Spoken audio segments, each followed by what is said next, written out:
Assalamualaikum warahmatullahi wabarakatuh. Jadi, ini akan menjadi part terakhir untuk yang saya jelaskan contoh-contoh data-datanya. Mungkin karena data di sini terlalu banyak, jadi saya langsung munculkan saja.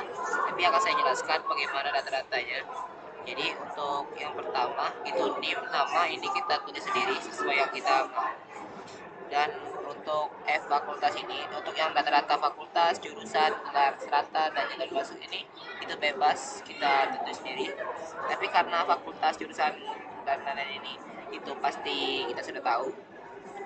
Dan untuk rumus fakultas ini kita menggunakan rumus VLOOKUP. Setelah itu kita plus left, kita VLOOKUP dot left, yaitu yang B16 ini itu kita blok di bagian name ini yang pertama. Setelah itu titik koma 2 karena kita mengambil 2 angka di sebelah kiri.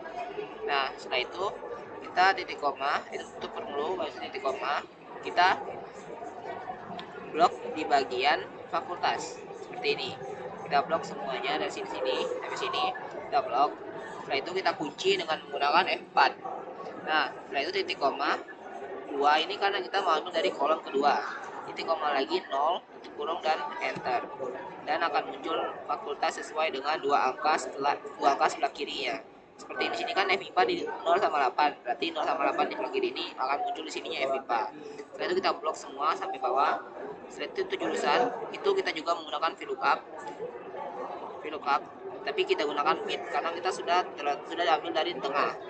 Nah kita ambil dari mid, kita ambil dari yang kita blok ini. Setelah itu kita ambil 3 angka, kita mulai dari 3 karena yang 1, 2 itu sudah digunakan, dan yang ketiga itu baru. Nah kita ambil 2 karena di sini untuk jurusan itu ada 2 angka, yaitu 01 atau 02 atau 03. Ini kita ambil 2, untuk kurung, titik koma lagi, kita blok di bagian jurusan. Habis itu kita kunci dengan F4 angka 2 ini karena kita mau ambil dari blok kedua. Setelah itu 0 biar dia 100% akurat. Setelah itu enter. Nah itu juga berlaku di bagian strata dan jenjang dan juga jalur masuk. Nah itu cuma dibedainnya di letak di jumlah NIM-nya doang. Nah untuk bulan masuk juga seperti itu. Nah untuk tahun masuk ini dia berbeda. Kita menggunakan sama dengan ketik 2000 karena kita di tahun 2000-an. Setelah itu plus mid. Setelah itu kita blok lagi di bagian NIM-nya, di bagian NIM, karena untuk tahun masuk itu terletak di angka, kita dimulai dari angka 8, dia diletak di nomor ke-8. Nah jadi kita tulis ini 8 terus 2. Nah setelah itu enter, karena akan muncul tahun masuknya itu 2024. Nah setelah itu untuk tahun keluar itu bedanya cuma di letak nomornya doang. Kalau di tahun keluar tuh dia di 10 dan jumlahnya tuh ada 2. Setelah itu enter, dan nomor urut kita gunakan right karena itu dari sebelah kanan, ujung kanan. Nah kita blok lagi di bagian NIM. Setelah itu kita ambil 3 angka di sebelah kanan, itu untuk nomor urutnya. Setelah itu enter.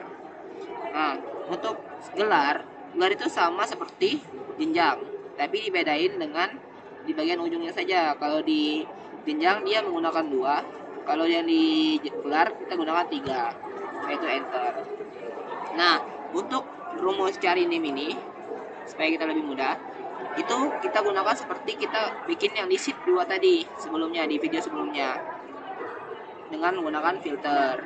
Kita blok di bagian nama, bisa kita blok di bagian NIM. Setelah itu sama dengan NIM yang bagian sana sini. Setelah itu enter. Itu juga berlaku di fakultas, jurusan, jenjang, dan nomor urut. Nah untuk di filter berdasarkan ini, yaitu fakultas, jurusan, jenjang, dan jalur masuk ini, sama seperti kita gunakan filter lagi. Kita gunakan filter, kita blok bagian nama, terus kita titik koma, kita blok di bagian FIPA karena kita mau nyari di fakultasnya. Setelah itu tidak perlu kita kunci sama dengan yang atas ini. Setelah itu enter. Setelah itu kita gunakan tidak ada karena biar dia di sininya datanya kita hapus atau kita ganti escape. Oh, maaf, bukan itu. Kita ganti di sini. Kita ganti sini escape. dia akan berubah jadi tidak ada karena kita tidak masukin datanya yang escape. Nah untuk jurusan juga seperti itu, sama tinggal cuma dibedain di blok dari tempat letak ininya doang, karena kita gunakan jurusan jadi kita blok di bagian jurusannya. Setelah itu enter, itu juga berlaku di jenjang sarjana dan juga di bagian jalur masuk ya. Jadi mungkin itu saja untuk di part terakhir ini saya jelasin, karena untuk cara menggunakannya itu hampir mirip-mirip saja dengan yang part-part sebelumnya. Jadi mungkin itu saja. Maaf bila di daerah saya ini cukup berisik, dan terima kasih telah menonton. Saya akhiri. Wassalamualaikum warahmatullahi wabarakatuh.